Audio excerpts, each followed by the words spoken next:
Hello and welcome back to Tinker Talks Guns. Today we're doing something a little special, the Walther TPH, which stands, I am told, for Taschenpistole Hahn, or Pocket Pistol Hammer.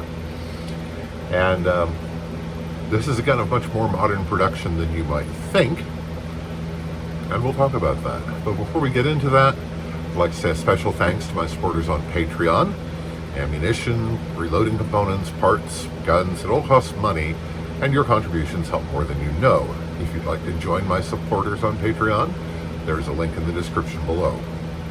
I'd also like to thank channel benefactors such as Rain City Tactical, Pinto's Guns, and a number of individuals who have been very helpful to the channel with contributions of ammunition, parts, all the things that cost money, and been very helpful and very useful, and I thank you all very much.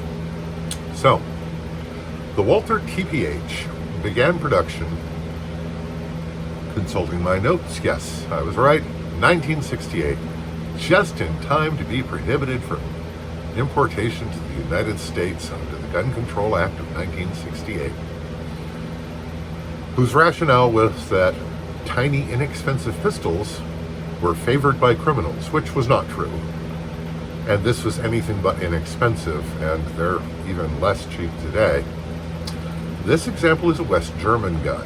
Most of the guns that people are familiar with are stainless steel examples made in the United States under the auspices of Interarms. And they are viewed to be of somewhat lower quality, less highly finished, less reliable. This is a West German gun. And the fit and finish on it is flawless. This was available in 25 ACP and 22 long rifle. And of course, they don't make the American ones in 25 ACP, I don't believe, so we'll be unfamiliar with those. This one has been fitted with an adapter to use a suppressor. More on that later.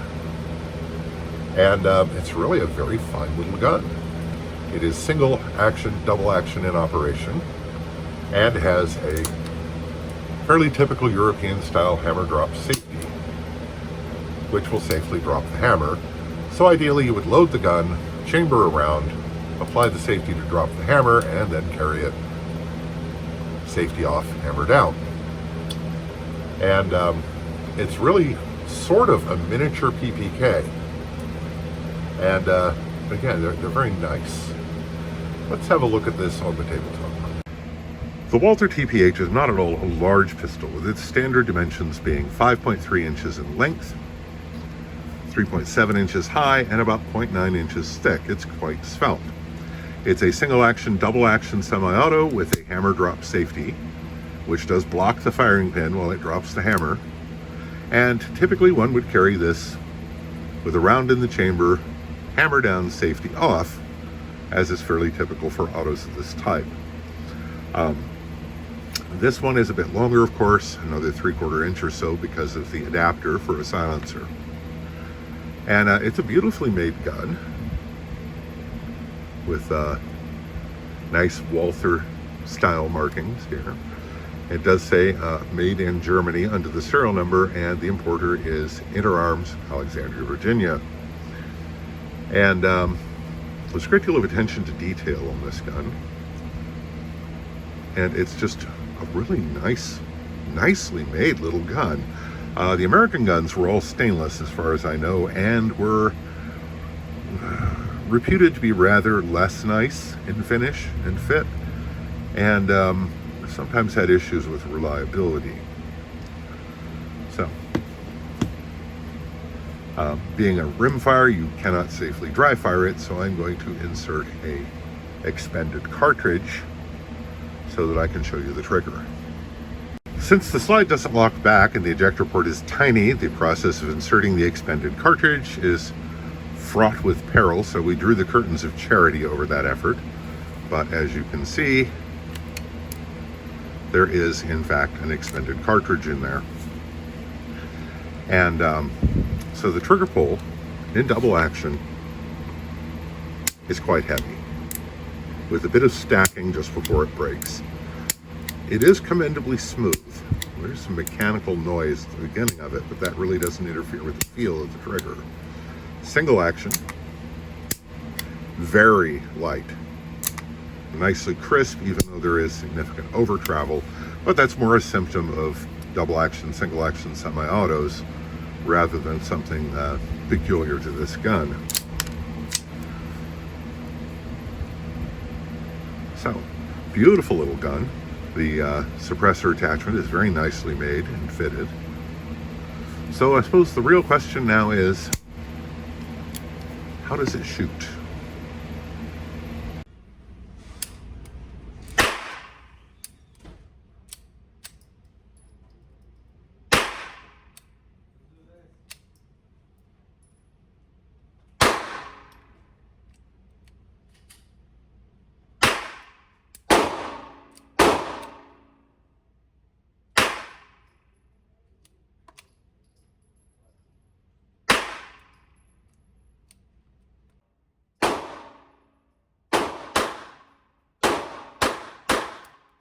So as you can see from that first section of video, it shoots not at all well with standard velocity 22 ammo. I suspect this may have been resprung to accommodate the added back pressure of a suppressor, but I don't know that for sure. However, with CCI mini mags, the gun cycled fine. So something to think about if you're in the market. And of course, my friend Leia came by, and she brought her rugged Oculus suppressor, which just so happens to fit on this gun. And we had some fun with that.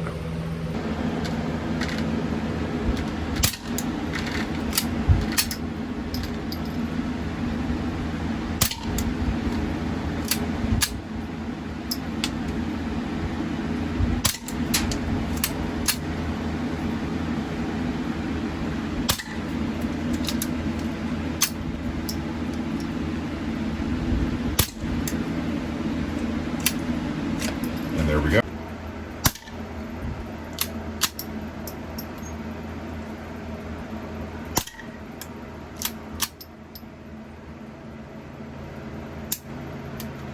Just restrike.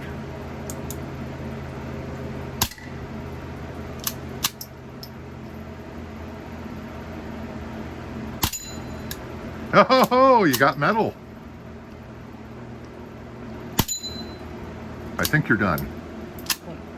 One more, okay. Okay, give me your best Bond girl with it.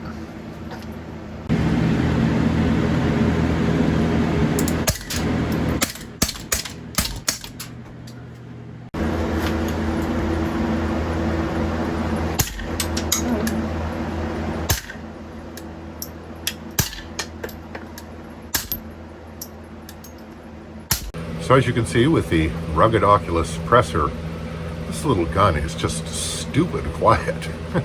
CCI quiet ammo did not cycle the gun, but Federal Subsonic cycled it perfectly, and it was just a ball to shoot. And I really like it. And I would really like to have one. But that's where we come to the bad news, because these guns are expensive.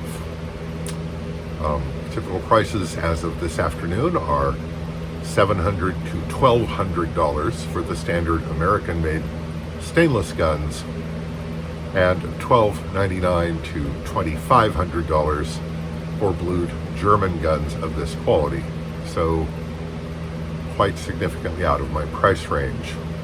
And really, that kind of puts these in the realm of a collector's piece rather than a practical firearm, which, you know, it only arguably ever was anyway. But it's great fun, especially suppressed, and I really love it. I've long lusted after one of these, but they have never been affordable for me on my budget. So I really like that I got the chance to shoot this one, and thank you to my collector friend who has provided this gun for my shooting and your viewing pleasure. Neat little gun. So, if you liked the video, and if you're still watching by this point, I suspect that you did, please hit like. It really helps the channel. If you want to see more content like this, hit the subscribe button, and you will.